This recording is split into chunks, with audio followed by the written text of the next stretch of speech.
Muy bien. Vamos a leer, ahora en un segundo, vayan buscando Hechos, capítulo 17. Y vamos a estar yendo a esta ciudad tan maravillosa que ustedes tienen ahí. Eso que ven ahí, que hoy se llama Salónica, es Tesalónica. Tesalónica, se le cambió el nombre.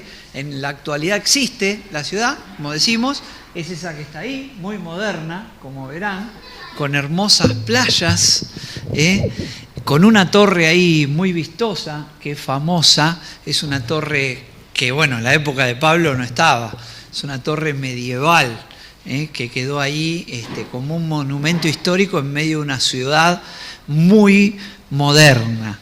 Bueno, estas costas tan preciosas, yo creo que la de arena, la del mar, esa debía estar como la de Pablo, ¿no? Porque ahí no hubo cambios.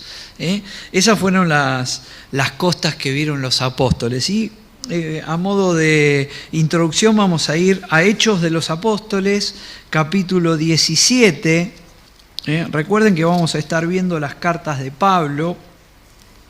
Y dice el capítulo 17, del versículo 1 en adelante, dice: pasando por Anfípolis y Apolonia, llegaron a Tesalónica, donde había una sinagoga de los judíos.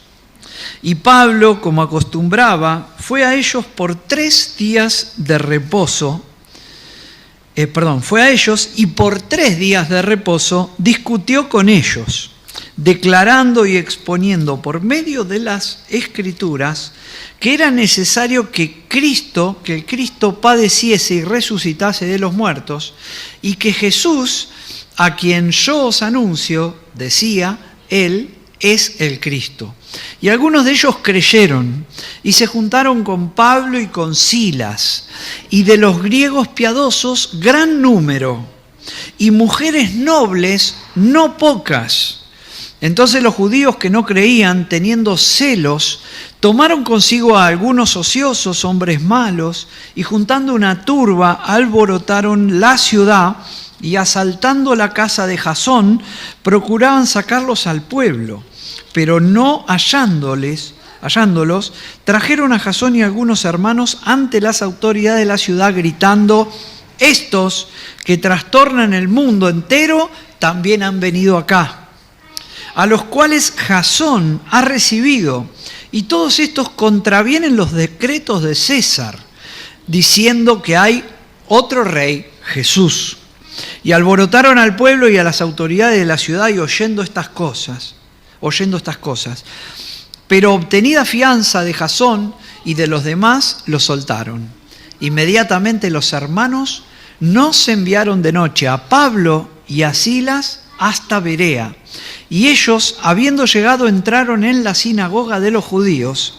Y estos eran más nobles que los que estaban en Tesalónica, pues recibieron la palabra con toda solicitud, escudriñando cada día las Escrituras para ver si estas cosas eran así. Bueno, muy bien, podemos avanzar una diapositiva, ¿no? Se ve que Pablo no fue a disfrutar de la playa, como a veces algunos de nosotros hacemos. No llevó la sombrilla y la reposera, sino que fue a hacer la obra de Dios. Este mensaje que hemos esta mañana escuchado acerca de un Cristo que vive hoy luego de haber sido crucificado y hoy está salvando a la humanidad, es el mensaje que movía a estos apóstoles, a Pablo, con Silas y Timoteo, a recorrer y hacer largos caminos para llevar el mensaje de la palabra. La llegada a Tesalónica fue en el segundo viaje misionero de Pablo. ¿Cuántos viajes hizo Pablo? 4, dicen por allí. Muy bien. Hizo tres, por así decirlo, por la zona, donde llegó hasta ahí, hasta Macedonia. Hizo un cuarto que fue hasta Roma, que ya lo hizo no por motu propio, sino porque lo llevaban preso. Pero era un tiempo en el cual los hermanos se esforzaban mucho. Fíjense el camino desde Jerusalén que hicieron, Jerusalén, pasaron allá por Antioquía, Tarso, Derbe, Iconio, Antioquía, Pisidia, Troas, Neápolis, Filipos, Anfípolis y después Tesalónica. Y allí llegaron. Tesalónica, como ven, era una ciudad que estaba como en una bahía, está como en una bahía, era una ciudad muy importante de ese tiempo. Algunos dicen que era uno de los puertos, que era el puerto más importante que tenían los romanos por la cercanía que tenía toda la parte donde tenemos la tierra de Jerusalén, todas esas regiones de Asia, Galacia, Capadocia. Esto era la región de Macedonia, podemos decir que era como una provincia del gobierno del Imperio Romano. Esto es en tiempo del Imperio Romano. Se dice que allí había cerca de 200.000 personas. Y la cultura que predominaba, ¿dónde están ellos ahora? En Macedonia. ¿Y quién había hecho la cuna de esa cultura ahí? Los griegos. Los griegos. ¿Y cómo eran los griegos? Eran tipos macanudos. ¿Cómo eran los griegos? Abrían la puerta. Bueno, allí vamos a ir una más, Dani, por favor. Allí esas 200 y pico de personas, 200.000 y pico de personas, influidas por la cultura griega. La cultura griega era una cultura muy curiosa, una cultura que querían ellos siempre escuchar algo nuevo. Si uno lee lo que pasó después de este hecho en Tesalónica y en Berea, van a ver que Pablo se va a Atenas. Perdón, volvé uno, Dani, que me quedé ahí por decir algo. Se van a Atenas, y ahí en Atenas él dice que los atenienses eran curiosos. Todos los griegos eran curiosos. Todos los griegos eran curiosos. Ellos querían escuchar cosas nuevas. Y allá es donde va Pablo a llevar el evangelio de algo que ellos no conocían.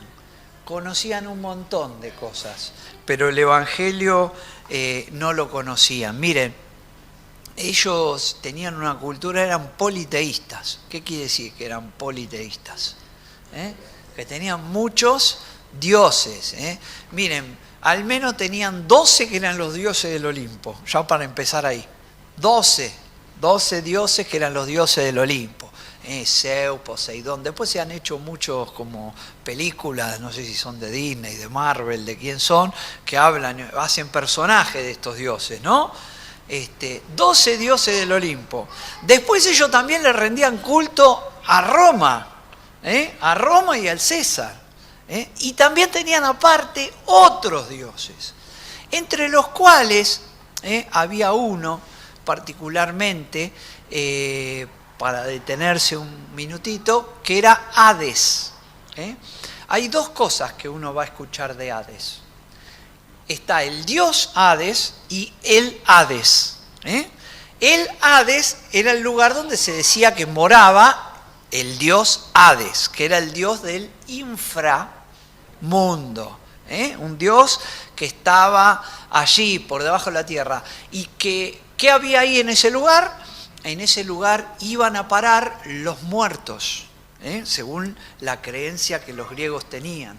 ¿Y a dónde iban? A el Hades. A el Hades. ¿Y qué pasaba ahí? Bueno, allí no era un lugar de castigo, pero era un lugar donde era todo sombrío, y allí eternamente quedaban en un lugar como de olvido. Quedaban en un lugar como de olvido. ¿Y por qué hacemos mención sobre este Dios un poquitito más? Porque este tema que los griegos tenían con la muerte es un tema que va en Tesalónica, puntualmente, que va a disparar ciertas dudas que ellos tenían, ciertos temores que ellos no podían abandonar. No podían abandonar esos temores porque era algo que estaba muy metido en su cultura y que tenía que ver con qué pasaba con el hombre después del día de su muerte. Y allí viene el cristianismo y viene y cambia la muerte en un sueño para ser despertado. En un sueño para ser despertado. Bien, esperen que estoy acá, vamos un poquito más. Bueno, y ahora sí, Dani, ¿y qué clase de personas vivían en Tesalónica? Esto no es una foto, es un dibujito, por las dudas lo digo. En Tesalónica había como 3 clases de personas.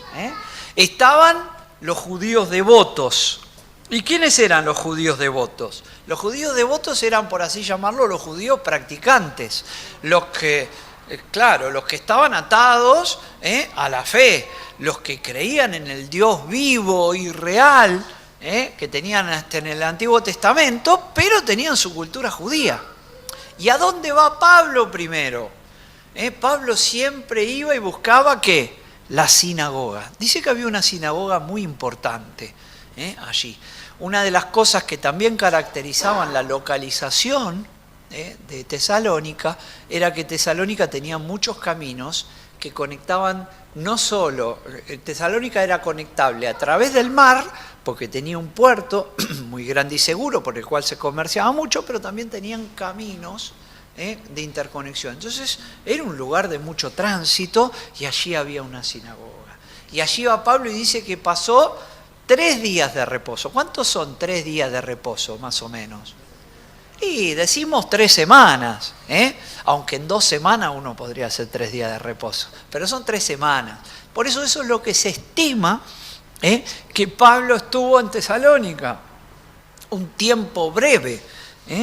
Pero ellos, los judíos, estaban allí y Pablo iba y aparentemente varios judíos creyeron y otros estaban escandalizados, como fue la misma historia del Señor. Y este Jasón, que era un principal de la sinagoga, albergó, aparentemente él había creído en Cristo, en el mensaje nuevo, en el mensaje que según decían los judíos alborotaba, bueno, él tuvo una gran persecución él mismo, fue, por así decirlo, bastante atribulado por haber recibido en casa a Pablo, a Silas, bueno, y se cree Timoteo. ¿Qué más? Otro grupo de gente que vivía allí, en Tesalónica, eran los griegos piadosos o los gentiles piadosos o prosélitos. ¿Qué era un gentil prosélito? Usted si quería, como hoy en día, hoy en día siguen existiendo los prosélitos. Son personas que adhieren a la fe del judaísmo. Adhieren a la fe del judaísmo. Bueno, se dice que nuestro presidente es prosélito, ¿no? Que se ha convertido al judaísmo. Eran los gentiles, o sea que no eran parte del pueblo de Dios, del pueblo descendiente de Abraham, que adherían, habían creído en el Dios verdadero y adherían a la fe y seguían sus costumbres, etc. Había griegos piadosos, se lo llaman en el pasaje que hemos leído. Y por último, estaban los macedonios, gentiles, o los gentiles, el resto de los gentiles que vivían allí. Y este resto de los gentiles, lo que se cree es que Pablo habló mucho con el resto de los gentiles, porque Pablo iba a los sábados, por así decirlo, en Sabbat iba a la sinagoga, que era el momento en el cual ellos se juntaban allí, pero el resto de los días parece que había tenido varias charlas con el resto de los gentiles, y ahí él les predicó de Cristo, como en esta mañana escuchamos, de un Cristo que te da esperanza, de un Cristo que cambia esa muerte, ese inframundo que ellos creían, ahora con una visión de esperanza, y dijimos, cambia la muerte en un sueño. El creyente duerme, no muere. ¿Por qué duerme? Porque va a ser despertado, porque va a ser despertado. Hoy en día a muchos les cuesta levantarse, ¿no? Ponen el despertador y tenemos una teclita que dice posponer, pero el despertador de Dios va a ser una trompeta de Dios y no va a haber nadie que se quede dormido. Todo aquel que en él cree va a resucitar. Hacemos una más, Dani. Bueno, acá está un poquito lo que yo les contaba, ¿no? De las deidades que tenían la cultura griega, ¿no? Allá 12 dioses, bueno, ya lo dijimos. Eso que está ahí es una tumba y un epitafio. ¿Qué será? ¿Qué es un epitafio? Es lo que le escriben a las tumbas. Acá está fulano que era hincha de Boca, ponen algunos los epitafios. Bueno, ¿qué epitafios ponían los griegos? Dicen que hoy en las ruinas de cementerios griegos, incluso hay lápidas en los museos, se pueden leer varios epitafios, o sea, leyendas que quedaban ahí. Y, por ejemplo, una decía: después de la muerte no hay vida, después de la tumba no nos veremos más. Un mensaje de tristeza, de desolación. ¿Cómo no iban a tener miedo a la muerte? Muchos de ellos. Y otro decía, que es la que está acá, miren, no fui, no soy, no me importa. Ese es muy famoso. No fui, o sea, no había nacido. Fui, nací. No soy, como no sé nada, y no me importa. Ya está, morí, no me importa. Esa era la esperanza que tenían los griegos. Los griegos, por eso muchos de ellos, ¿se acuerdan que estaban los estoicos y los epicúreos? Y los epicúreos le daban rienda suelta a los placeres sexuales, a todo lo que le generara placer, no solo sexual, sino todo lo que fuese la buena vida. Total, después no pasa nada. Hoy hay religiones que hablan de eso. Dicen que cuando vos morís, tu vida se extingue como una llamita. ¿Vieron como una vela cuando se apaga el pábilo? Bueno, así dicen algunos que es la vida del hombre. Pero sabemos por las Escrituras y por ese Dios verdadero que nos ha dado testimonio de que el hombre tiene eternidad puesta en su corazón, aunque no llegue a comprenderlo. Y por ahí hoy es el día en que podés comenzar a comprenderlo, que hay una eternidad. Hay una eternidad. Y Cristo vino para que vos tengas vida eterna. Muy bien, y esto era lo que Pablo predicaba. Muy bien, como leímos, ¿cómo fue las vacaciones de Pablo en Tesalónica? Y movidita, porque llegó y se puso a predicar. Se puso a predicar y lo empezaron a perseguir. Y lo querían linchar, lo querían meter preso. Y salió corriendo y se fue ¿a dónde? A Berea. ¿Y en Berea qué hizo? Acá voy a descansar, acá sí. Me voy a tomar un vinito. Dijo, no, ¿qué hizo? Fue a predicar a la sinagoga y ahí lo empezaron a correr de nuevo. Y allí en la sinagoga se encontró con judíos nobles. Dicen que eran nobles, más nobles que los de Tesalónica, porque él iba y les predicaba. ¿Y saben de dónde empezaba a predicar Pablo? No predicaba así, cree en el Señor Jesucristo y será salvo, nada más. No, les mostraba desde la antigüedad cómo Dios iba hablando al hombre y cómo él había prometido un Salvador, y ese Salvador era el Cristo, y le daba las señales de Cristo. Ellos tenían todas las escrituras del Antiguo Testamento, pero él iba y se los contaba. ¿Y qué le había gustado a Pablo de los de Berea? Que los de Berea, cuando él les contaba, agarraban las escrituras, que no eran libritos así, sino que eran rollos, y dice que escudriñaban ahí, miraban ahí, a ver si lo que él decía era cierto como estaban las escrituras. Hermanos, eso es lo que nosotros tenemos que hacer. Porque ustedes van a ir a iglesia, donde le van a decir cualquier cosa. Lo importante no es cuán bien te lo digan, cuán lindo suene el tono con el que te lo dicen, cuán amistosos puedan ser, amables o firmes o no sé qué. Lo que importa es que sea fiel a lo que dice la palabra. Esa es nuestra misión como iglesia, ser fieles al que nos envía, ser fieles en el mensaje. El mensaje es bueno cuando es fiel. Después de que sea fiel puede estar bien contado. Después de que sea fiel el mensaje puede ser amable. Tiene que ser amable. Pero lo más importante es que sea fiel.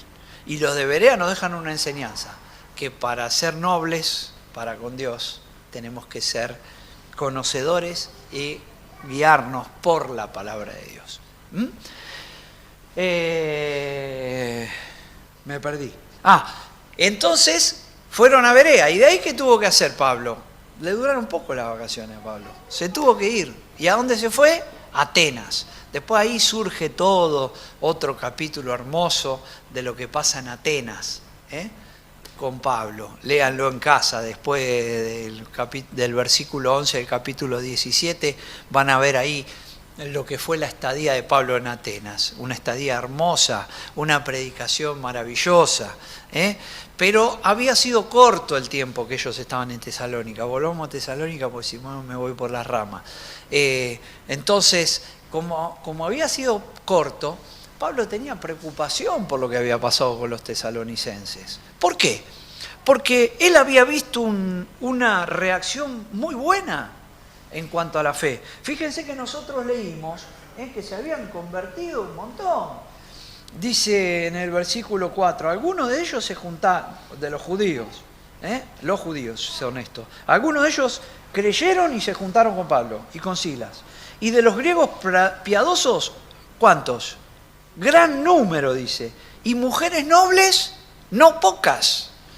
Quiere decirse que el Evangelio tuvo una muy buena repercusión. El Señor, a través del Espíritu Santo, tocó muchos corazones. Entonces se había formado un grupo grande de creyentes. Y Pablo estaba preocupado. Estaba preocupado porque lo que Pablo buscaba cada vez que iba a una ciudad, predicaba el Evangelio y allí se formaba una ¿qué? Comunidad empieza con I y termina con iglesia. Iglesia, cada vez que se formaba una iglesia, buscaba que fuese una iglesia que esté confirmada, una iglesia que esté afianzada. Y no habían tenido tiempo ni para ver quién podía llevar adelante la guía de esa Grey, no habían podido establecer ancianos, no habían visto si estaban bien confirmados con todo lo que le enseñaban. Ellos en el tiempo, recordemos que eran tiempos distintos a los de ahora. En el tiempo en el que Pablo predicaba, no había reuniones los miércoles, los sábados y los domingos, había reuniones todos los días, porque cuando Pablo predicaba y la persona creía, estaba ávida de conocer. Y eran tiempos distintos, había profetas, había enseñanza de Pablo. Dicen que una vez un muchacho se quedó dormido, no sé hasta qué hora estuvieron Pablo enseñando, porque Pablo les enseñaba en sus prédicas todas las cosas que nosotros hoy tenemos compiladas en las cartas. Entonces ellos habían aprendido un montón de cosas, pero una cosa es aprenderlas y otra cosa es las dudas que empiezan a surgir después. Y cómo se enfrenta la vida a partir de la nueva realidad. Cuando vos sos creyente, la realidad que vos percibís cambia, tus actitudes cambian, lo que vos te movés cambia. Entonces ellos querían saber qué es lo que había pasado. Y como Pablo no podía volver, dice, aquí mandamos. Y mandaron a Timoteo. Le dijeron a Timoteo, Pablo se quedó en Atenas, le dijeron, bueno, lo voy a mandar a Timoteo porque estoy preocupado por ese gran número de personas. Vamos, uno más, Dani. Bueno, uno más. Ahí está. Y Timoteo trajo un informe allí. Un informe de 4 partes. Fíjense, vamos a leer el primero, lo podemos leer en Tesalonicenses, Primera Tesalonicenses, capítulo 1, versículo 3. Y dice, esperen, esta no es mi Biblia porque me quedó arriba de la mesa hoy, como cuando uno se acostumbra a la Biblia de uno. Dice 3, podemos leer el 2, dice, damos siempre gracias a Dios por todos vosotros, haciendo memoria de vosotros en nuestras oraciones, acordándonos sin cesar delante del Dios y Padre nuestro de la obra de vuestra fe, del trabajo de vuestro amor y de vuestra constancia en la esperanza en nuestro Señor Jesucristo. Cuando Pablo escribe esto, Timoteo ya había vuelto. Cuando Pablo escribe la carta de Tesalonicenses, tanto la primera como la segunda, algunos dicen que fue la primera escrita de Pablo, otros dicen que fue la segunda, que la de los Gálatas. Bueno, fue de las primeras cartas. Pero cuando Pablo escribe esta carta, entre el año 51 y el 53, después de Cristo, ya Timoteo había vuelto y le había traído el informe. Vamos a ver, porque si leen la carta con detalle, hoy no la podemos leer toda, van a ver qué dice, que cuando Timoteo nos contó de ustedes. Bueno, entonces, lo primero que Timoteo le dice a Pablo, allá arriba, ¿no? No le puse las animaciones, disculpen, allá arriba. En Tesalónica la iglesia tiene lo que hay que tener para que funcione bien. ¿Y qué tenía la iglesia en Tesalónica? Tenía 3 cosas que la tiene que tener toda iglesia para que funcione bien, para que la obra que hace la iglesia sea buena. Tenía fe, esperanza y amor. Fe, esperanza y amor. Esas 3 que son como virtudes. Los teólogos católicos las llaman virtudes teologales. Son como cosas que te da Dios para que vos hagas la obra. Y no las podés conseguir de otra manera que si no es con Dios. Tenían fe.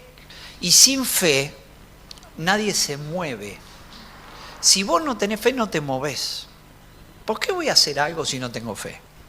¿Por qué voy a orar si no tengo fe? ¿Por qué voy a predicar? Acá tenemos una gran hermana que predica mucho. Siempre hace. ¿Por qué ella predica? Porque tiene fe. Entonces, obra de fe. Vos empezás a mover los pies porque tenés fe. Vos decís, voy a hacer esto porque tenés fe. Ellos tenían fe y tenían amor. Y el trabajo de amor es un trabajo que busca lo bueno para el otro. No podemos detenernos ahora. 1 Corintios, capítulo 13, versículo 1 al 7, las características del amor. Y esa característica tiene que tener toda la obra del creyente. Porque el creyente tiene que trabajar, esforzarse, no solo moverse, sino que ese trabajo tiene que ser esforzado y buscando por el amor a las almas, que esas almas crean en Cristo, que esas almas glorifiquen a Dios. Por eso trabajo de amor. Trabajo de amor. Y por otro lado, ¿qué tenían? Constancia en la esperanza. Y había que tener constancia, porque ustedes saben que tanto antes como ahora, el Evangelio es perseguido. ¿Y qué quiere decir que es perseguido? Que vos hablás del Evangelio y la gente se te va a burlar, mucha de ella. Se va a burlar, va a decir, no me venga con eso. De hecho, dicen que Pablo, si ustedes leen, vuelvo a capítulo 17, cuando estaba en Atenas, Pablo cuando predicó y habló de la resurrección, dijo, sí, ya te vamos a escuchar de esto, ya te vamos a escuchar. Y así te dicen a vos, sí, bueno, está bien, sí, vos crees, si a vos te hace bien, dice, si a vos te hace bien. Entonces, ¿eso qué pasa? Muchas veces desgasta la obra. Cuando uno va a entregar folletos y te rechazan, ¿viste? ¿Te gusta? No, te gusta. ¿A algunos le rechazaron un folleto alguna vez? Todos los muchachos que reparten folletos y las chicas, todos me dicen sí. Claro, te lo rechazan y si te lo rechaza uno, bueno, te la bancás y decís, yo soy un obrero, sigo para adelante, a mí nadie me para. Te rechazan 2, te rechazan 3, te rechazan 4 y que empieza a pasar. Pero ¿saben qué? ¿Saben qué te mantiene vivo y qué te mantiene constante en lo que haces? La esperanza. Porque vos sabés que el galardón no lo vas a tener acá, lo vas a tener allá. Y vos esperás de los cielos al Salvador que ha de venir a buscarte. Y vos esperás ese momento en el cual Dios, por el trabajo que vos hayas hecho acá, te va a dar corona, te va a dar galardón. Y estas 3 cosas eran las que veía, las que Timoteo primero le dice. Y entonces Pablo no le queda otra que decir, esta es una iglesia, me gozo en esta iglesia. Y dice, esta iglesia ha sido ejemplo para otras. Habéis venido a ser ejemplo porque donde yo voy, le dice más adelante,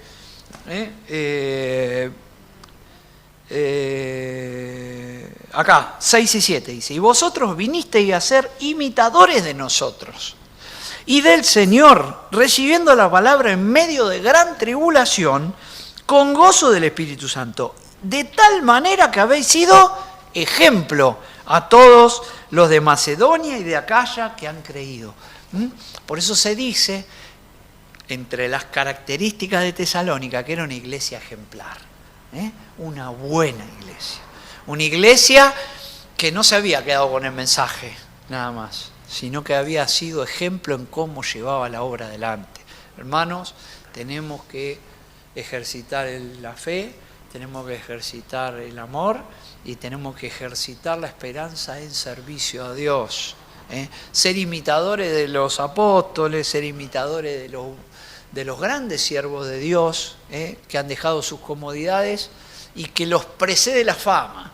Porque dice que porque partiendo de vosotros ha sido divulgada la palabra del Señor, no solo en Macedonia y Acaya, sino también en todo lugar, vuestra fe en Dios se ha extendido. Una iglesia ejemplar. Y si Pablo la aprueba, es porque el Señor la aprueba. Es porque el Señor aprueba este tipo de tareas. En segundo lugar, acá, fake news. Se usa la palabra fake news ahora, ¿no? ¿Qué son fake news? ¿No sabe? ¿Y por qué esta es una cosa nueva, Margarita? Ahora se le dice fake news a la informe falso, noticia falsa. ¿Y qué andaban diciendo las noticias falsas que le decían a los tesalonicenses? ¿Sabes una cosa? Pablo y sus compañeros vienen a sacar provecho de vos. Vienen a sacar provecho de Dios. ¿Saben por qué viene esto, no? Porque en esa antigüedad, ¿yo cómo le dije que eran los gentiles? ¿Cómo dijimos que eran hace un ratito? Curiosos. Eran curiosos. Entonces, ¿qué había? Muchos maestros que iban y enseñaban y disertaban. Eso también lo pueden leer en el capítulo 17. Entonces se paraban y dice que ellos querían escuchar. ¿Y saben la costumbre que tenían? Como a veces hacemos en las iglesias, que al que viene a predicar le damos una ofrenda. Bueno, ahí se juntaba el pueblo, y cuando venía alguien y disertaba acerca de algún tema filosófico o algo, metía la mano en el bolsillo y le daban. Entonces eso que daba lugar a que muchos grandes y elocuentes maestros hicieran su negocio. Entonces, lo que decían las fake news, lo que decían las noticias falsas, era que, mira, Pablo es uno de estos. Es uno de estos que viene a sacar provecho. Entonces allá, Pablo lo que tiene que hacer es dar una defensa. No sé si me va a alcanzar el tiempo, igual tengo 2 domingos, tengo la ventaja de tener primera y segunda tesalonicenses, pero bueno, vamos a estar un segundito más, vamos a llegar hasta acá y acá vamos a dejar. Dice, porque vos, les voy a leer yo rapidito, capítulo 2, hay algunos pasajes. Dice, porque vosotros mismos sabéis, hermanos, que nuestra visita a vosotros no resultó vana, pues habiendo antes padecido y sido ultrajado en Filipo, como sabéis, tuvimos de nuevo en nuestro Dios para anunciaros el Evangelio de Dios en medio de gran oposición. Porque nuestra exhortación no procedió de error ni de impureza, ni fue por engaño. O sea, no fui para ir a abusarme de ustedes ni para decirle cualquier cosa. Sino que según fuimos aprobados por Dios para que se nos confiase el Evangelio, así hablamos. No como para agradar a los hombres, sino a Dios, que prueba nuestros corazones. Porque nunca usamos de palabras lisonjeras, como sabéis, ni encubrimos avaricia. Dios es testigo. Ni buscamos la gloria de los hombres, ni de vosotros, ni de otros, porque aunque podíamos seros carga como apóstoles, antes fuimos tiernos entre vosotros como la nodriza que cuida con ternura a sus propios hijos. Dice el 9, porque os acordáis, hermanos, de nuestro trabajo y fatiga, como trabajando de noche y día, para no ser gravosos a ninguno de vosotros, os predicamos el Evangelio. Vosotros sois testigos y Dios también de cuán santa, justa y irreprensiblemente nos comportamos con vosotros los creyentes. Bueno, hasta ahí. 3 cosas defiende Pablo. Se tiene que defender de las noticias falsas. Primero, su ministerio. Hace una defensa de su ministerio. ¿Por qué? Porque él no iba cómodamente, no fue a disfrutar de la playa que vimos al principio, sino que en medio de gran tribulación. Ahí habla de la persecución de Filipos. ¿Y qué le había pasado en Filipos? Lo habían metido preso a Pablo y a Silas. ¿Se acuerdan? Que los metieron preso en el calabozo del fondo. Y dice que ahí hasta ese hecho le sirvió para predicarle a alguien que le dijeron: cree en el Señor Jesucristo y serás salvo. Hechos 16:31, un poquito antes del capítulo 17, al carcelero.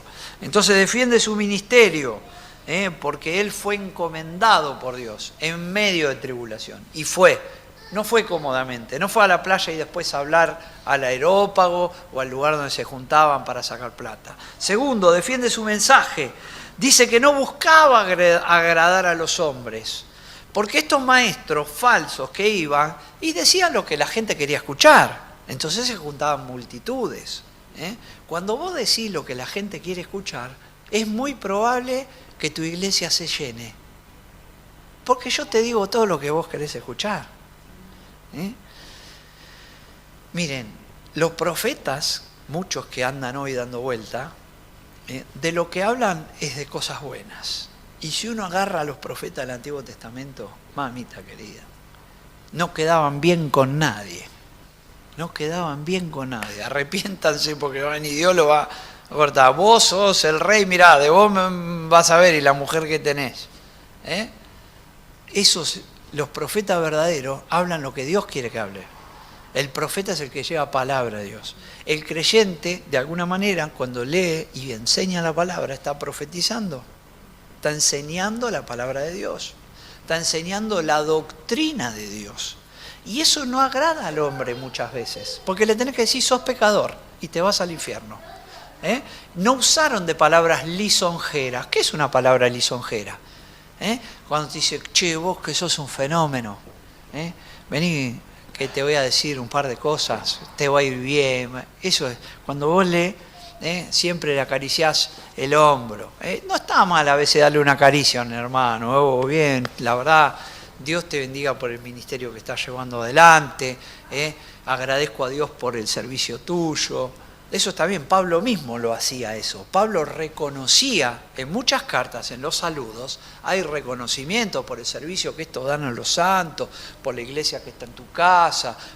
Pablo reconoce a los hermanos, pero una cosa es reconocer y otra cosa es lisonjear.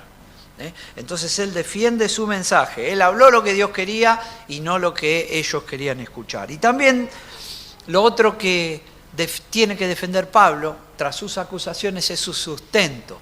Él trabajaba para enseñar. De día trabajaba, de noche enseñaba, o de noche trabajaba y de día enseñaba, no sé bien. Pero dicen que Pablo hacía carpas. En esa época había mucha gente que vivía en carpas. Y dice que él hacía carpas. Y él no vivía de las ofrendas pudiendo vivir. Porque dice la palabra de Dios que el obrero es digno de su salario, y que no pondrás bozal en el buey que trilla. No está. Nosotros tenemos que ayudar a aquel que vive predicando el Evangelio. Es delante del Señor. Sin embargo, Pablo ni siquiera eso esperaba. Él trabajaba con sus manos para sostener y no ser carga para la iglesia. Entonces, hermanos, cuando uno camina bien, los hechos te defienden. Cuando uno tiene autoridad para decir: vos decís que mi mensaje es falso, pero mira, yo te estoy diciendo lo que dice la palabra de Dios. Ahí está bien. Escrito está. Y cuando vos me decís: yo soy falso, no, mirá, yo te dije lo que está acá. Y cuando vos decís: che, vos viniste la verdad acá porque acá la pasás bien, no, mirá, yo dejé porque Dios me mandó venir acá. Y cuando vos decís, él tenía todos los argumentos. Qué bueno es ser y parecer, decíamos, A veces, el otro día hablábamos con mis hijas un poco de ser y parecer, ¿no? Uno tiene que ser bueno, pero también tiene que tener los argumentos, porque el mundo siempre está buscando acusar. Por eso también hay que ser a la vista, no hablar bien de uno, pero conducirse con mucho cuidado. Bueno, hermanos, son 12:30, vamos a dejar acá y vamos a seguir la próxima. Me faltaron, ¿qué me faltó? Bueno, les menciono nada más del informe de Pablo, porque vamos a hablar de estos dos otros puntos del informe. En el informe de Timoteo, no de Pablo, perdón, dice que algunos creyentes tendían a volver a sus antiguos caminos y otros andaban de manera desordenada. Pablo, mira, esto está bien, pero guarda porque hay fake news. Algunos creyentes medio que están empezando a volverse para atrás, o sea, están queriendo hacer las cosas que hacían antes de convertirse, y algunos, la verdad que no quieren hacer lo que hacían antes, pero tampoco quieren hacer nada. Ya lo vamos a ver. Y después también le dice, guarda, porque esta creencia que ellos tienen, eso lo digo yo, no lo dice la Biblia, ¿no? Perdón, nota mía. Pero le dice, guarda porque hay algunos que están teniendo miedo con lo que pasó con los creyentes que se murieron. Porque en estos días se han muerto un par de creyentes y ellos dicen, ¿y ahora qué pasa con esos? Se van al inframundo, estarían diciendo, me imagino yo, porque era la cultura que reinaba. Pablo, algo hay que hacer porque hay que aclararle a estos hermanos acerca de lo que va a pasar con los creyentes que mueren. Hermanos, dejamos acá por hoy, ¿les parece bien? Porque si no el tema se va a hacer muy largo y vamos a tratar de completar estos dos puntos para la próxima y hacer un repaso rápido, vamos a ver si podemos, de segunda a Tesalonicenses. Y si no alcanza el tiempo, lo vamos a hacer un miércoles. Se me viene a la reunión de oración y ahí terminamos. Todos los que están hoy acá vienen a la reunión de oración y ahí terminamos el ministerio. ¿Les parece? Muy bien. Habíamos comenzado la semana pasada a ver la carta de los tesalonicenses, hicimos algunos comentarios acerca de lo que era la ciudad de Tesalónica y estuvimos viendo que era una ciudad muy bella, que hoy en día se llama Salónica, pero lo más central no era eso, sino lo que fue el ministerio de Pablo, cómo se formó allí una iglesia verdaderamente próspera, una iglesia que trabajaba, que tenía bien en claro la misión y el propósito por el cual Dios los había llamado, que a pesar de las pruebas había... voy a mutear acá, no sé, espera un segundito. Estas cosas que pasan, a veces mejor no tener la tecnología que tenerla. Ahí estamos. A ver, un segundito.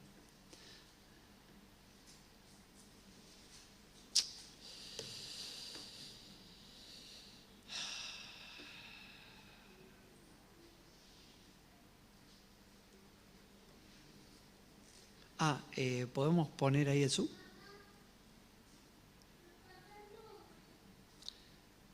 Ahí estamos. Ahí va. Estoy compartiendo, creo. ¿Se ve? No se ve.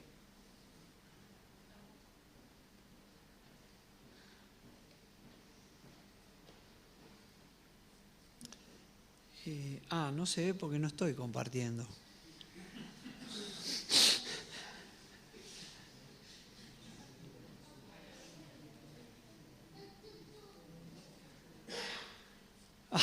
Ahí estamos. Bueno, no importa, no era tan importante. Lo más importante es lo que vamos a decir. Pero solo para recapitular, contamos que eso fue en el segundo viaje, contamos que en la ciudad de Tesalónica había judíos devotos, ¿no? Había griegos piadosos que eran los prosélitos, los que seguían a los judíos, y que estaban los demás gentiles que principalmente estaban bajo el dominio de una cultura helénica. Todos estaban afectados bajo una cultura helénica. La cultura helénica era la cultura de los griegos y ellos eran politeístas y entre todas esas creencias que tenían estaban, por así decirlo, muy enfocados en una que tenía que ver con el dios Hades, que es aquel dios que habita en el Hades. El Hades va a ser luego una terminología que se va a usar en la Biblia, y vamos a hablar del Hades como la morada de los muertos, que es lo que era el Seol en el Antiguo Testamento más hablado en hebreo. Fíjense el nivel de influencia que tuvo el idioma griego en lo que fue la escritura de los originales del Nuevo Testamento. Ya hemos hablado en otra oportunidad de eso. Y allí viene la primera carta de los tesalonicenses, que está basada en un informe que Timoteo le hace llegar a Pablo de cómo estaban los creyentes, porque Pablo lo envía a Timoteo, ya que él no podía ir por la gran persecución que había en Tesalónica, y lo manda para que vea cómo estaban ellos, ya que no habían llegado o Pablo tenía miedo que no se hayan afianzado en las verdades, porque había pasado poco tiempo, aunque ellos habían tenido una buena atención a lo que era el mensaje del Evangelio. Y encontró una iglesia que tenía lo que hay que tener para hacer la obra, para que funcione bien. Sin embargo, había quienes también desprestigiaban el ministerio de Pablo, y ya hablamos de todo eso. Ahora lo que quiero hacer es hablar de dos temas más que son los centrales de la primera a Tesalonicenses. Y la segunda la vamos a enganchar con uno de los temas que son de la primera. Ustedes saben, las dos cartas fueron escritas en muy breve tiempo. Como que se escribió una en un año y quizás a menos de otro año Pablo escribe la segunda. ¿Y saben por qué la escribe? Porque cuando escribe la primera y da a conocer varias cosas que vamos a ver ahora, aparentemente había habido algunas malas interpretaciones, por lo cual tiene que escribir una segunda carta. Vamos ahora a ver lo primero del contenido de la carta a los tesalonicenses. Y esto lo vamos a pasar rápido porque lo más central es lo segundo que está. Allí en Primera Tesalonicenses podemos ir al capítulo 4, a los primeros versículos del capítulo 4 de Primera Tesalonicenses.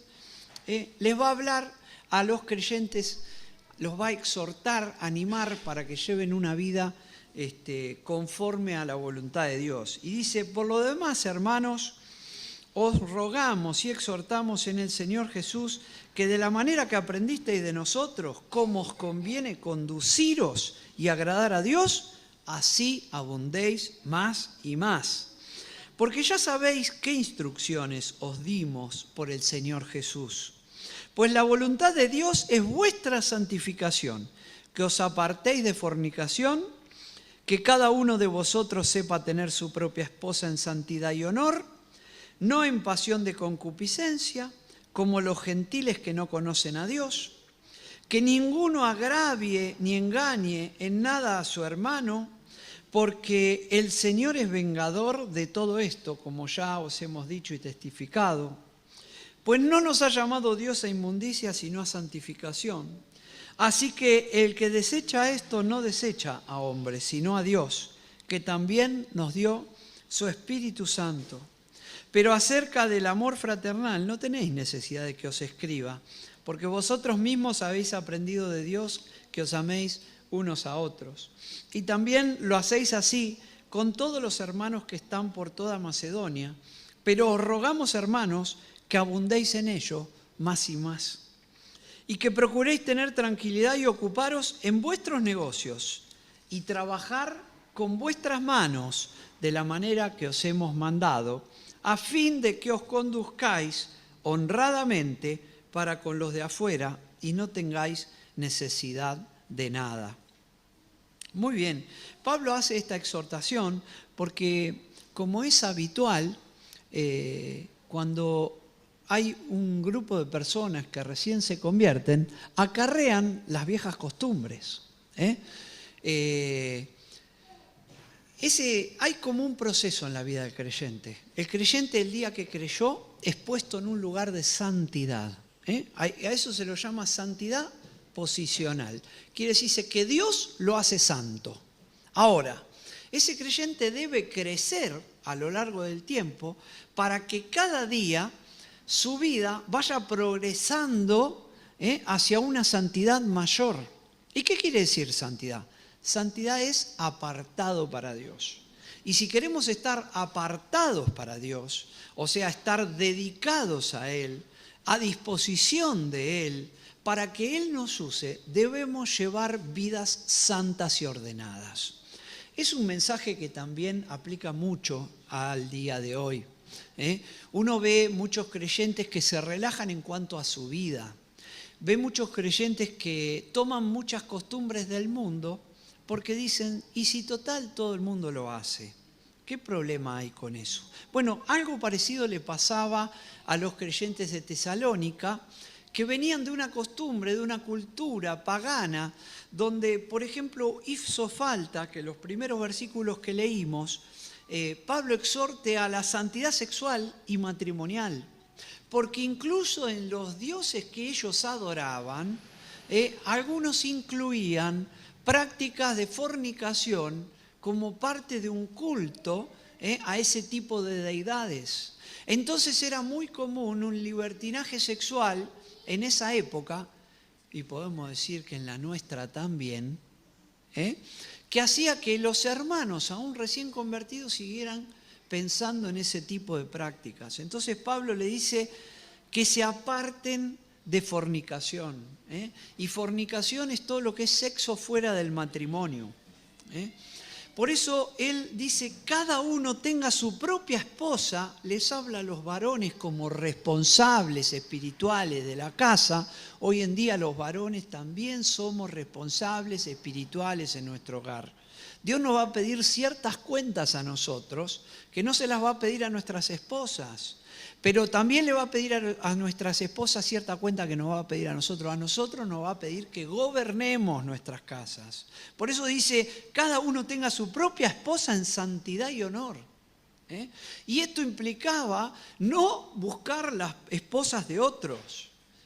Ellos, era muy común que entre ellos desearan y codiciaran la mujer de otro, pero más allá de que pase de un estado mental, practicaban el intentar conquistar a las mujeres de los otros.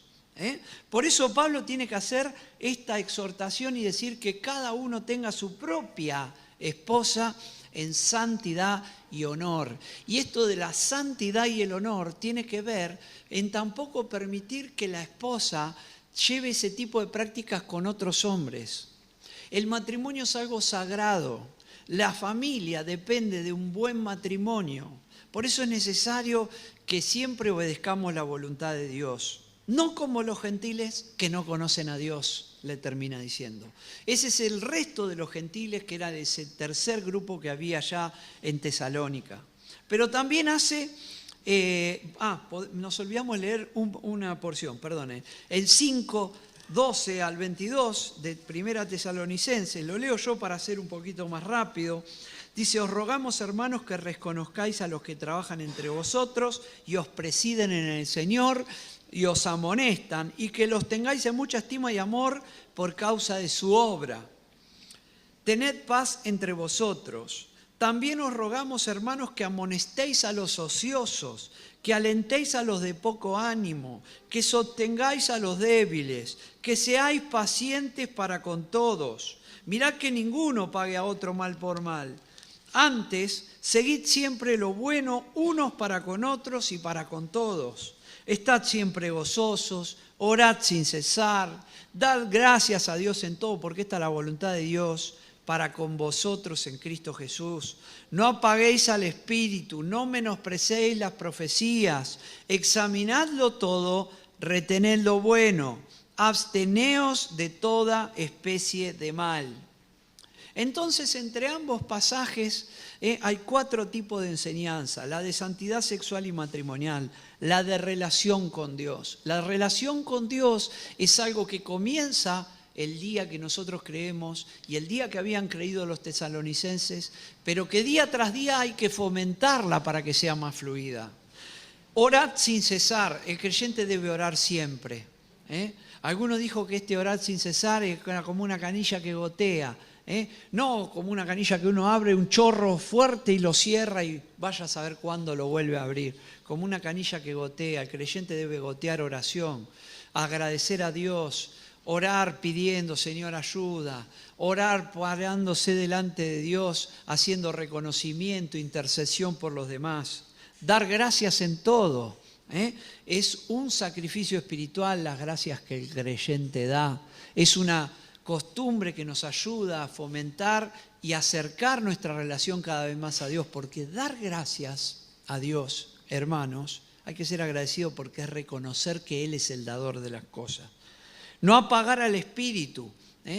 Apagar al espíritu es como un paso siguiente a contristar al espíritu. Cada vez que yo decido desobedecer a Dios, lo que hago es entristezco al Espíritu Santo que vive en mi corazón. Ahora, cuando lo entristezco vez tras vez, llega un momento en que es como que la voz del Espíritu Santo prácticamente no hace eco en mi mente. Si pecás, si empezás a pecar con asiduidad, si empezás a practicar distintos tipos de pecados que van en contra de la voluntad de Dios, hay un momento en que ni escuchás la voz de Dios. Eso es apagar al Espíritu. Es dejar al Espíritu totalmente anulado. Y Pablo les dice, no apaguéis al Espíritu. Volver siempre a Dios, queridos hermanos. Escuchar su voz y dejarse guiar por ella.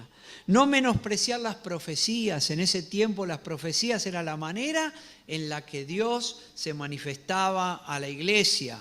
Las verdades que nosotros hoy tenemos plasmadas en la palabra de Dios, en la Biblia, fueron profetizadas. Por eso el don de profecía estaba vigente en ese tiempo. Y Dios levantaba a un hermano y hablaba y daba un mensaje a la iglesia. No menospreciar las profecías. No hacer oídos sordos de las profecías. Muchos quizás hacían oídos sordos porque no les gustaba la cara del que hablaba. Y hoy en día muchas veces nosotros decimos, bueno, habla fulano, voy. Habla Marcelo Migale, no voy. No me gusta su cara. Examinadlo todo y retened lo bueno.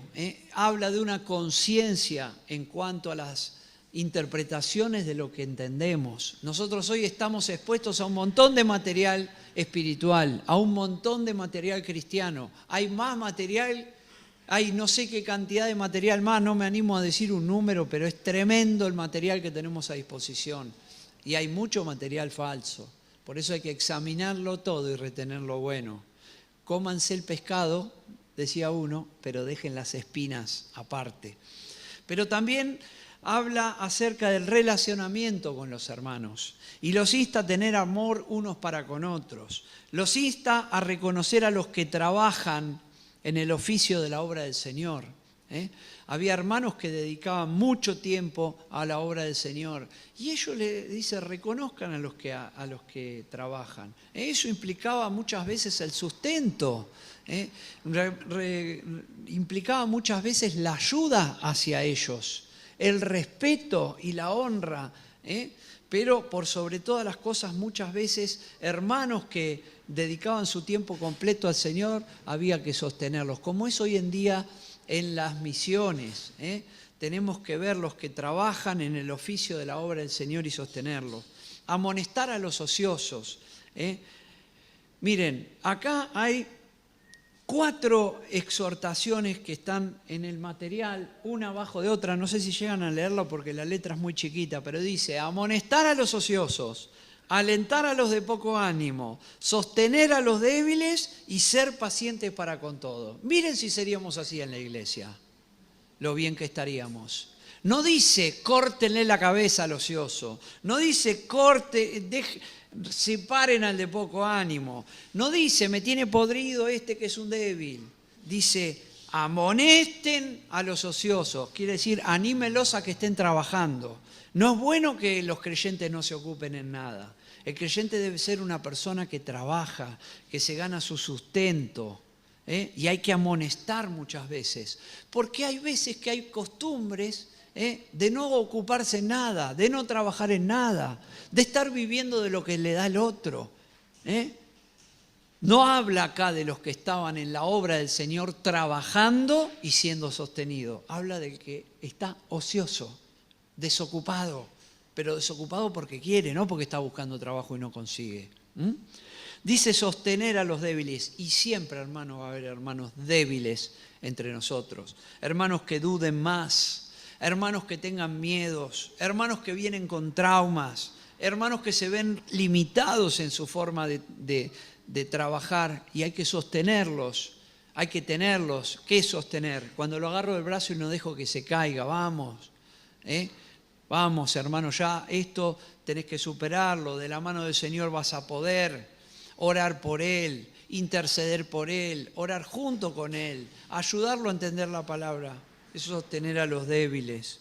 Y ser paciente para con todo, y esta es la más importante, me parece a mí, porque nos tenemos que tener paciencia, porque convivimos. Esto es como un gran matrimonio.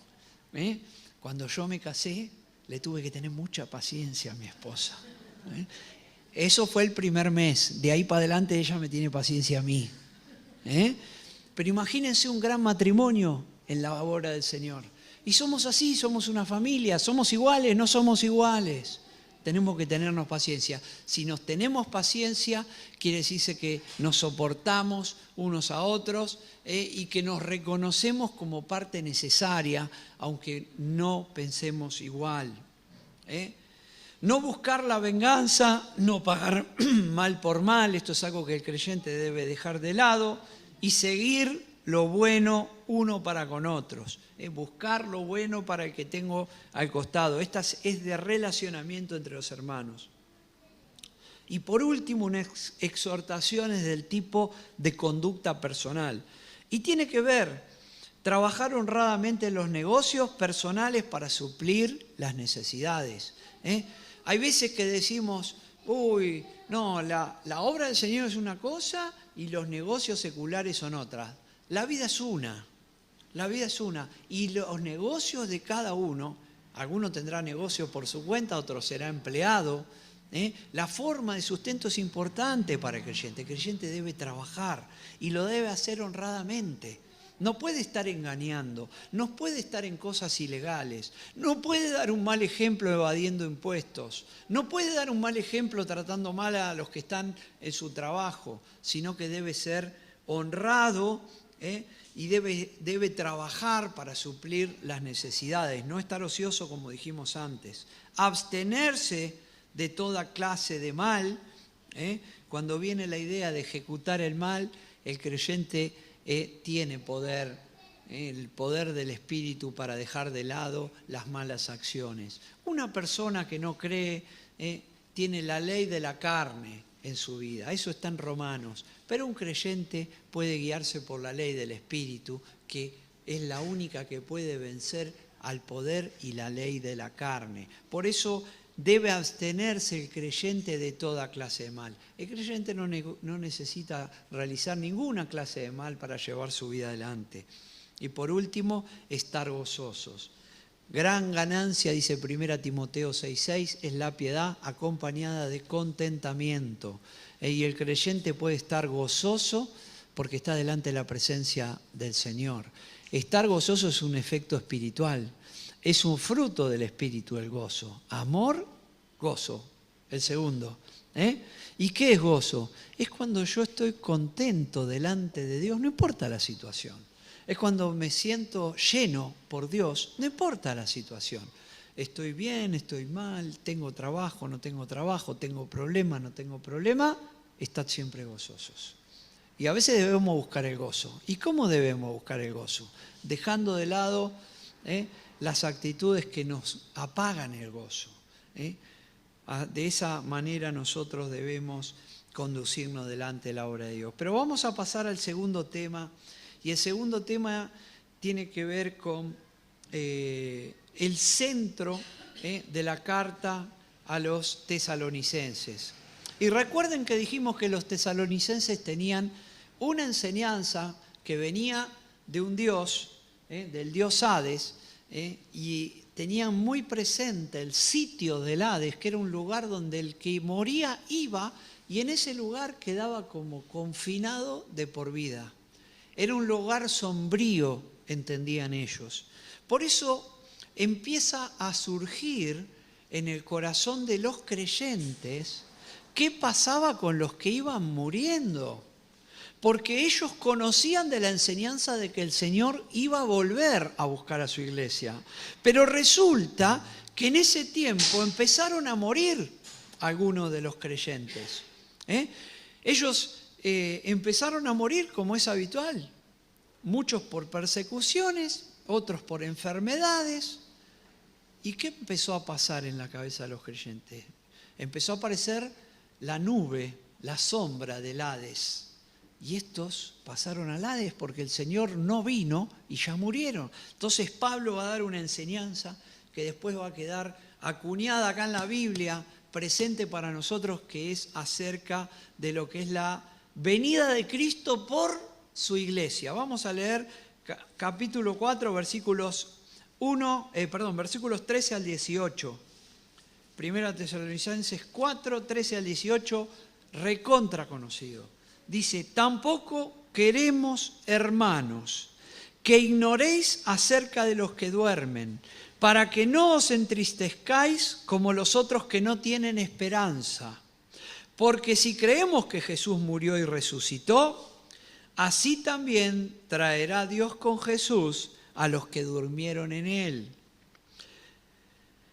Por lo cual os decimos esto en palabra del Señor, que nosotros que vivimos, que habremos quedado hasta la venida del Señor, no precederemos a los que durmieron. Les está diciendo, ustedes están preocupados por los otros, los que murieron, pero ustedes que están vivos no van a preceder, no van a ir antes que los otros van a ir antes que nosotros. Quiere decirse que los muertos en Cristo resucitarán primero, ya lo vamos a ver. Porque el Señor mismo, con voz de mando, con voz de arcángel y con trompeta de Dios, descenderá del cielo y los muertos en Cristo resucitarán primero. Luego nosotros los que vivimos, los que hayamos quedado, seremos arrebatados juntamente con ellos en las nubes para recibir al Señor en el aire, y así estaremos siempre con el Señor. Por tanto, alentaos los unos a los otros con estas palabras. El tema de la segunda venida es un tema presente. El otro día Pedro dijo algo que yo no había considerado en la reunión de oración. ¿Quién no estuvo en la reunión de oración el miércoles? Hubo algunos que no estuvieron, se perdieron un comentario breve que hizo Pedro. Pedro dijo, miren cómo termina cada uno de los capítulos de Primera Tesalonicenses. Vamos a verlo. Fíjense. Capítulo 1,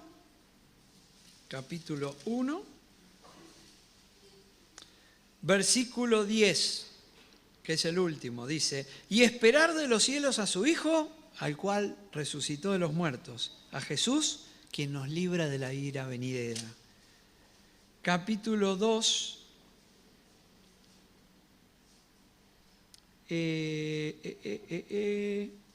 capítulo 2, versículo 19. Porque, ¿cuál es nuestra esperanza, o gozo, o corona de que me gloríe? ¿No lo sois vosotros delante de nuestro Señor Jesucristo en su venida? La venida del Señor Jesucristo. Capítulo 3, versículo 13. Para que sean afirmados vuestros corazones irreprensibles en santidad delante de Dios nuestro Padre, en la venida de nuestro Señor Jesucristo con todos sus santos. Capítulo 4 ya lo leímos. Capítulo 5. Capítulo 5, versículo 23. Hacia lo último, dice: y el mismo Señor de paso santifique por completo, y todo vuestro ser, espíritu, alma y cuerpo sea guardado irreprensible para la venida de nuestro Señor Jesucristo. Quiere decirse que la venida es un tema central, la venida del Señor Jesucristo. Es central para los tesalonicenses y es central para la iglesia hoy. el Señor vuelve. Por lo cual tenemos que estar listos, y estar listos es vivir conforme a la voluntad de Dios. Qué feo si el Señor nos encuentra apartados de Él, apartados de su amor. Qué vergüenza, ¿no? Enseñanzas de Pablo acerca de la venida del creyente y este temor que tenían los tesalonicenses. Dice, esperen, me faltó leer capítulo 5, versículo 1 al 11. ¿Lo leí? No lo leí. Les estoy haciendo un matete, hermano, cuando uno quiere ir rápido va despacio. Dice el versículo, levántenme la mano y pregúntenme si alguno no me entendió, por favor. El capítulo 5, versículo 1 dice, pero acerca de los tiempos y las ocasiones, recuerden que había hablado de que el Señor iba a venir y primero resucitaban los muertos en Cristo. Bueno. Pero acerca de los tiempos y de las ocasiones no tenéis necesidad, hermanos, de que yo os escriba, porque vosotros sabéis perfectamente que el día del Señor vendrá. El día del Señor vendrá así como ladrón en la noche. Que cuando digan paz y seguridad, entonces vendrá sobre ellos destrucción repentina como los dolores de la mujer encinta y no escaparán. Mas vosotros, hermanos, no estáis en tinieblas para que el día os sorprenda como ladrón. Recuerden este título, el día del Señor vendrá. Después vamos a hablar de eso. Porque todos vosotros sois hijos de luz e hijos del día. No somos de la noche ni de las tinieblas. Por tanto, no durmamos como los demás, sino velemos y seamos sobrios. Pues los que duermen de noche duermen y los que se embriagan de noche se embriagan. Pero nosotros, ¿de dónde somos? Del día. Seamos sobrios, habiéndonos vestido con la coraza de fe y de amor y con la esperanza de salvación como yelmo. Porque no os ha puesto Dios para ira, sino para alcanzar salvación por medio de nuestro Señor Jesucristo, quien murió por nosotros, para que ya sea que velemos o que durmamos, vivamos juntamente con Él. Por lo cual, animaos unos a otros y edificaos unos a otros, así como lo hacéis. La enseñanza de la venida de Cristo por su iglesia implicaba el encuentro con el Señor, una vida eterna, que ya la tenemos, pero comenzada a disfrutar, pero también implicaba salir y estar fuera de la ira venidera. Habló del día del Señor y de la ira venidera. El día del Señor y la ira venidera tiene que ver con una serie de sucesos escatológicos, que quiere decir de los últimos días, donde en la tierra pasarán grandes cataclismos, grandes persecuciones, grandes pruebas para la humanidad que está en la tierra. Y sabían los creyentes tesalonicenses que eso se acababa porque el Señor iba a librarnos de la ira. ¿Y cómo se acaba o cómo se evitaba? A través del arrebatamiento del Señor. Entonces Pablo les enseña, el creyente no muere, sino que duerme. En el Hades estaban los muertos, pero el creyente duerme, no muere, y duerme para ser despertado. El creyente regresará con Cristo por el poder de Dios para resucitar de los muertos. Otra promesa. Como el creyente no muere, es despertado de su sueño y va con el Señor, un día regresará con Cristo. ¿Saben ustedes que los creyentes somos un reino hecho de reyes y sacerdotes? Porque el creyente reinará con Cristo. Así como Cristo resucitó, nosotros resucitaremos, estaremos con Él y a su debido tiempo vendremos y reinaremos con Él. ¿Qué otra enseñanza? Los muertos en Cristo resucitarán tras el llamado del Señor antes que los que estén vivos. Y esto es lo que sucede en el arrebatamiento. Yo estoy contento de que esto no hay que explicarlo tanto porque lo hablamos muchas veces acá en la iglesia, pero hay muchas iglesias que ya no hablan de esto. Así que siempre tengamos presente, porque la esperanza del creyente está en la reunión con Cristo. Los muertos en Cristo resucitarán primero, antes que los que estén vivos, porque luego los que estén vivos serán transformados y arrebatados junto con ellos en las nubes y con el Señor. Eso es lo que Pablo les enseña. Por eso les dice, queridos hermanos, no teman lo que ha pasado con los que murieron. Murió un pariente, murió tu hermano, murió tu primo, murió tu señora y era creyente. No temas. Antes que vos, ella o él va a resucitar y va a ser transformado y se va a reunir con el Señor en las nubes. Instantáneamente los que estén vivos pasará lo mismo. El encuentro será en las nubes, no en la tierra. Y es importante, hermanos, diferenciar dos momentos, porque a veces se dice la venida del Señor y hablamos y pensamos en el arrebatamiento. Y son dos sucesos distintos. Ahora lo vamos a ver en un pequeño gráfico que traje ahí.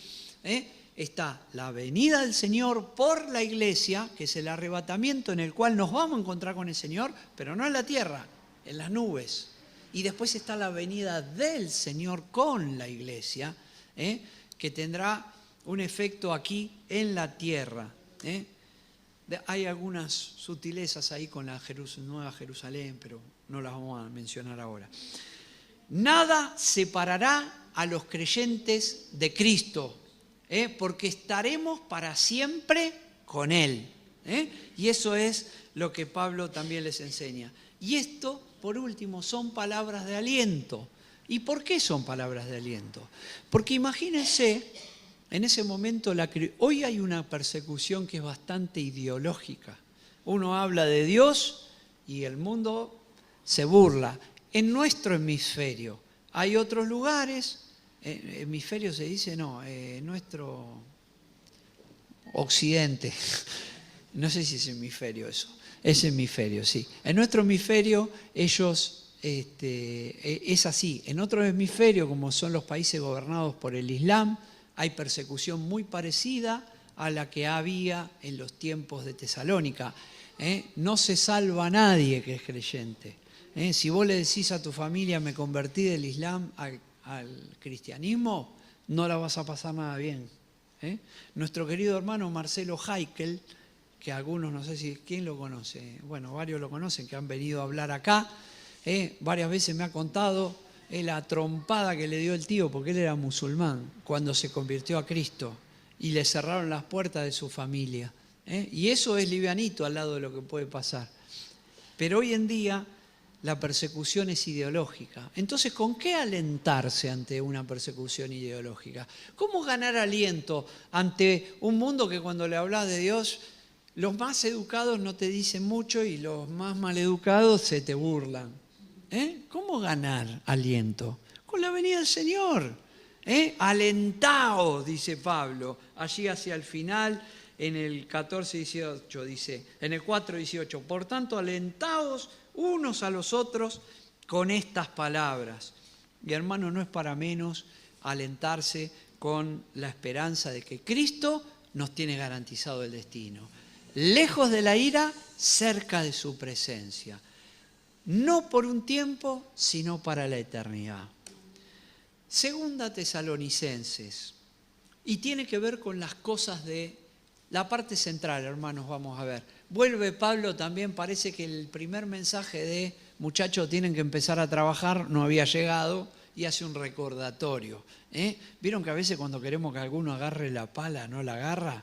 Decimos, este no agarra la pala, le tiene cerca. Bueno, parece que entre los tesalonicenses había algunos, como dicen hoy, que no agarraban la pala para trabajar. Entonces Pablo reitera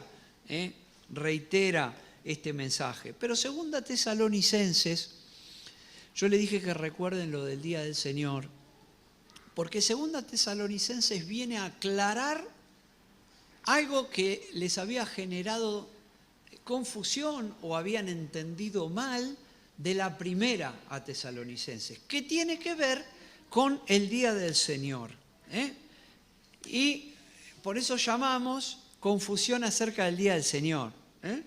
Se difundieron enseñanzas erróneas acerca de la llegada inmediata del día del Señor, causando ansiedad y desinformación. Vamos a leer segunda Tesalonicenses,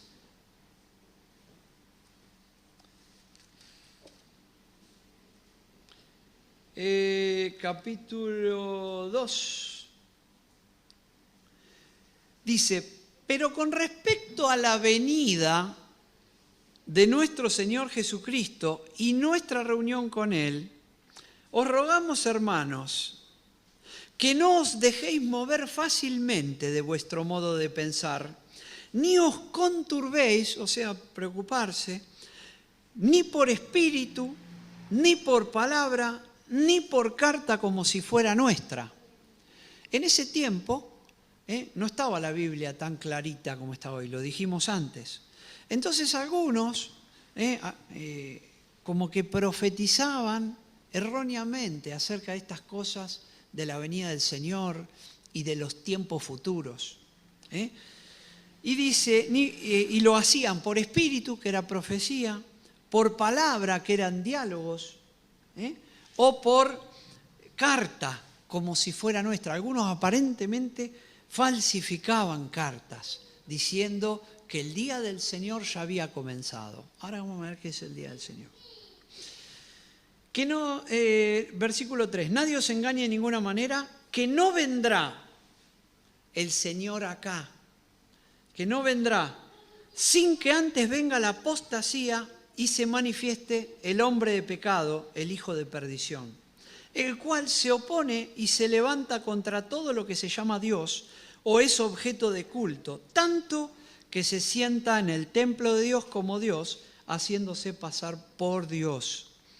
¿No os acordáis que cuando yo estaba todavía con vosotros os decía esto? Y ahora vosotros sabéis lo que lo detiene, a fin de que a su debido tiempo se manifieste, porque ya está en acción el misterio de la iniquidad. Solo que hay quien al presente lo detiene, hasta que a su vez sea quitado de en medio. Entonces se manifestará aquel inicuo a quien el Señor matará con el espíritu de su boca y destruirá con el resplandor de su venida. Inicuo, cuyo advenimiento es por obra de Satanás, con gran poder y señales y prodigios mentirosos, y con todo engaño de iniquidad para los que se pierden, por cuanto no recibieron el amor de la verdad para ser salvos. Por esto Dios les envía un poder engañoso para que crean la mentira, a fin de que sean condenados todos los que no creyeron a la verdad, sino que se complacieron en la injusticia. Pero nosotros debemos dar siempre gracias a Dios respecto a vosotros, hermanos amados por el Señor, de que Dios os haya escogido del principio para salvación, mediante la santificación por el Espíritu y la fe en la verdad, a lo cual os llamó mediante nuestro Evangelio para alcanzar la gloria de nuestro Señor Jesucristo. Así que, hermanos, estad firmes y retened la doctrina que habéis aprendido, sea por palabra o carta nuestra. Y acá menciona algunos términos. Habla acerca del misterio de la iniquidad. ¿Y qué es el misterio de la iniquidad? El misterio de la iniquidad, ¿saben lo que es alguien inicuo? Es alguien que va en contra de Dios. Es alguien que es impío, o sea que deja a Dios de lado y a su vez ejecuta las obras de Satanás.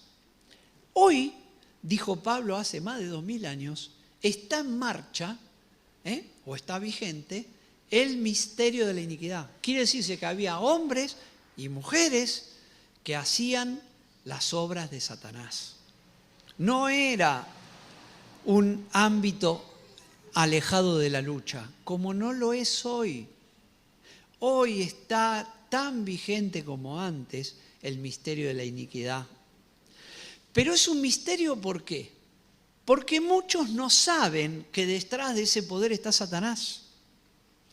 Por eso también se habla acerca de la manifestación del hombre de pecado.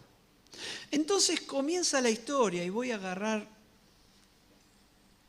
este gráfico que está acá, que es muy simple, perdonen, que nos habla desde la cruz de Cristo. A ver si tengo señalador por acá y la hacemos completita.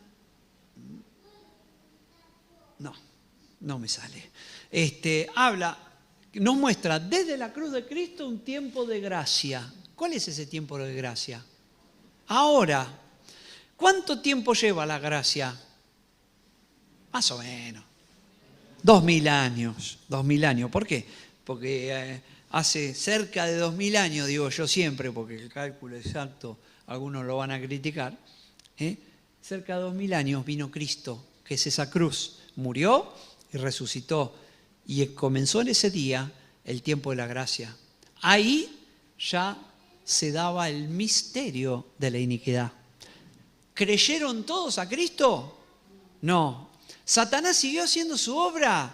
Sí, pero con un poder que lo vence. Con un poder que lo vence. ¿Quién lo vence? El poder de Dios. ¿En quién habita el poder de Dios? En el que cree, en el que está cerca del Señor, en el que obedece su palabra. Ahí opera el poder de Dios. Esa masa de creyentes, habita el Espíritu Santo en su vida, es una fuerza de Dios que contiene y detiene el obrar indiscriminado del misterio de la iniquidad. Pero hoy en día podés llegar a la gracia. Va a haber un día donde el misterio de la iniquidad va a ser completamente revelado y desenmascarado, y todo el mundo va a saber todo lo que responde al misterio de la iniquidad. Hoy en día dice, ¿qué tiene de malo consultar el horóscopo? ¿Qué tiene de malo que me curen el mal de ojo? ¿Qué tiene de malo que me adivinen el futuro? ¿Qué tiene de malo bla, bla, bla, bla, bla? Porque nadie sabe lo que está por detrás. Algunos lo saben, pero muchos no lo saben. Sigue siendo un misterio. Entonces Pablo les aclara, el misterio está vigente. Lo de Pablo fue allí, por la primera rayita de abajo. Hoy sigue vigente. ¿Y qué va a pasar antes del día del Señor? ¿Y por qué les habla Pablo acerca del día del Señor? Miren, ustedes en la Biblia y en términos proféticos, estudio de los escatológicos, quiero decir. Escatología es todo lo que tenga que ver con el futuro y el estudio del final de los tiempos. Eso es escatología. Van a encontrar 3 días en la Biblia. Los pueden buscar, busquen en la Biblia, les voy a dejar la tarea. El día de Cristo, el día del Señor y el día de Dios. El día de Cristo, el día del Señor, el llamado día del Señor, o día de Jehová también lo pueden encontrar, y el llamado día de Dios. Y tiene que ver con distintos tiempos proféticos para el Nuevo Testamento. El día de Cristo es el día del arrebatamiento. Van a encontrar que se dice día de Cristo. ¿Qué es lo que acabamos de leer? Es cuando los creyentes que duerman van a ser primero transformados, resucitados, y después los que viven transformados, también arrebatados. Antes de eso va a estar manifestada la apostasía. ¿Y qué es la apostasía? Es cuando ya vivimos hoy en día en tiempos de apostasía. Pareciera que todavía quedan remanentes, pero que no es que cada día hay menos, cada día hay más apostasía. Apostasía es negar a Dios. Apostasía es volverse atrás de Dios. Apostasía es dejar de lado todo lo que tenga que ver con la verdad de Dios. Y la iglesia, que está significada por la iglesia de la Odisea en la carta a las 7 iglesias de Apocalipsis, la iglesia va a caer en un tiempo de apostasía, donde la verdad ya directamente no va a ser predicada. Está el tiempo de la apostasía, el día de Cristo, que es el arrebatamiento, y luego comienza ahí el día del Señor. Y ese era el temor que tenían los creyentes. Dice, ¿nos dijiste, Pablo, que nosotros íbamos a ser librados de la ira venidera? De la ira de Dios íbamos a ser librados. Y quiere decirse que como nos están persiguiendo, porque los perseguían, Dijimos que ellos vivían en un tiempo de persecución viva y material. Los perseguían, los torturaban, los mataban, te agarraban, te acusaban ante los romanos, porque Tesalónica era parte de una provincia romana, y te acusaban de sedición o de revolución contra Roma y te mandaban a matar. ¿Y saben lo que pensaban los creyentes? Confundidos con todo esto, decían, ya vino el día del Señor. Y si vos decís ya vino el día del Señor, quiere decir que antes, ¿qué día vino? El de Cristo. Y si vos estás viviendo el día del Señor, ¿qué estás entendiendo? Que Cristo te dejó atrás, que Cristo no te llevó. Y dice que esto generaba gran preocupación, los inquietaba. Algunos inclusive dicen que por esto tampoco trabajaban. Ya está, estamos acabados, decían. Ahí empieza el segundo día profético, que va desde el comienzo de la gran tribulación, donde el anticristo o el hombre, el inicuo, el hombre de pecado, va a tomar el control del mundo. Porque hasta el día de Cristo lo detiene el Espíritu Santo que mora en la vida de los creyentes, por la gracia de Dios. Pero el día de Cristo, que sea arrebatada la iglesia, que sea quitado de en medio el que detiene al inicuo, ese día quedará bien de manifiesto, se revelará el misterio de la iniquidad, ya no quedará duda, que ahí está Satanás gobernando. Así y todo, hará un pacto con el pueblo judío. Hará un pacto con el pueblo judío.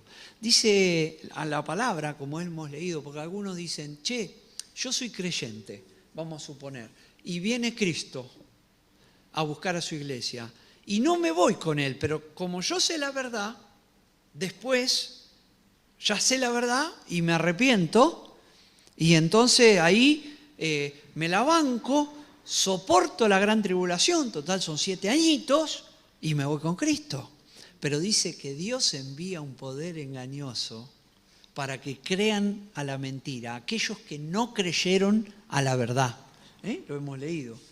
Y en el versículo 10 y 11 y 12 del capítulo 2 de 2 Tesalonicense. Hermano, el tiempo de la gracia termina.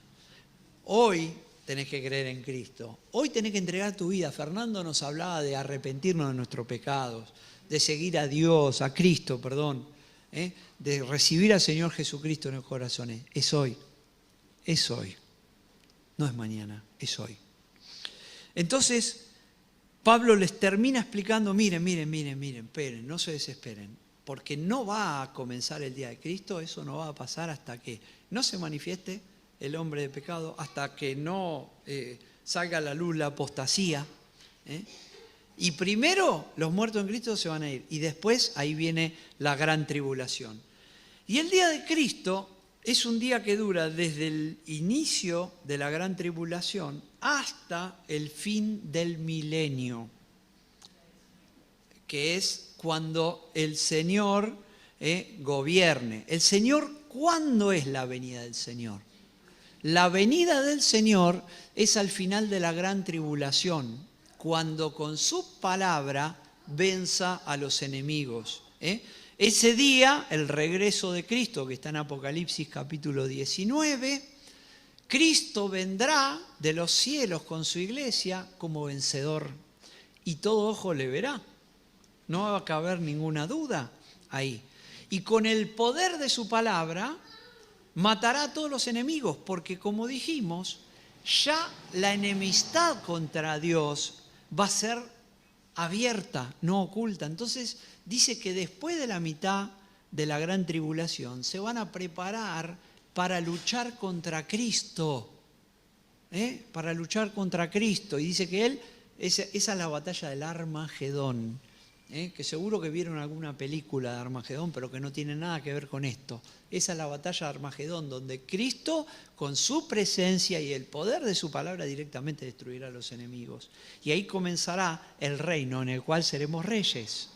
Cristo, rey de reyes. Nosotros seremos reyes y Cristo gobernará esta tierra. Y hacia el final viene, después de esos 1000 años, ya lo conocemos y lo hemos dicho, viene lo que se llama la batalla de Gog y Magog, que es la rebelión final en la cual Satanás es liberado hacia el final del milenio. Todavía no fue destruido, sino que fue encarcelado en el milenio, pero hacia el final del milenio nuevamente es liberado y se juntan nuevamente para pelear con Cristo y hacer batalla, pero Cristo los vence obviamente otra vez. Y ahí, cielos nuevos y tierra nueva, el día de Dios. Es el día que durará la eternidad.